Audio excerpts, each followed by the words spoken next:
Dans un point de presse tenu ce jeudi 22 mai, le personnel soignant traitant au sein de la structure Femmes engagées pour la promotion de la santé intégrale FEPSI sont revenus sur certains facteurs favorisant le cancer de l'utérus. Dr Tamba Vira Gertrude cite entre autres les infections génitales prolongées et répétitives, les rapports sexuels précoces, voire le fait d'avoir plusieurs partenaires sexuels. Ces facteurs, causés par un virus sexuellement transmissible, entraînent des lésions précancéreuses, conduisant dans le temps à un cancer du col. En énumérant quelques symptômes, Dr Gertrude invite les femmes dont l'âge est compris entre 30 ans et 49 ans à se faire dépister gratuitement.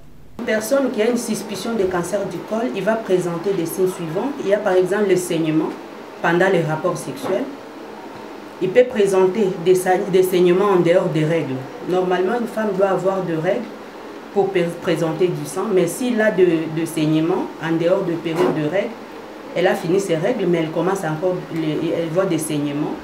Ça peut être des signes. Elle peut présenter également des douleurs pelviennes, des pertes blanches.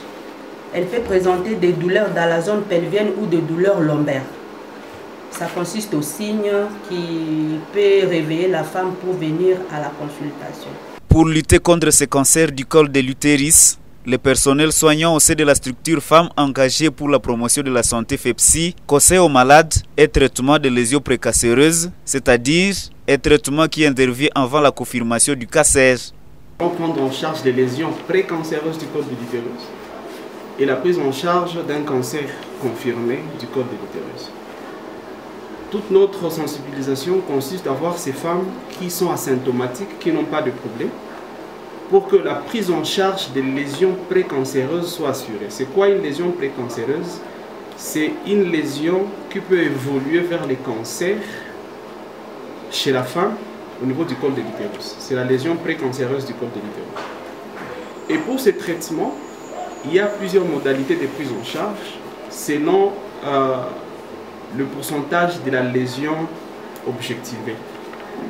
Quand c'est moins de 75%, il est possible qu'on fasse la thermoablation par une machine qu'on appelle des thermocoagulateurs que nous avons et qui est disponible heureusement pour nous ici à l'hôpital FEPSI.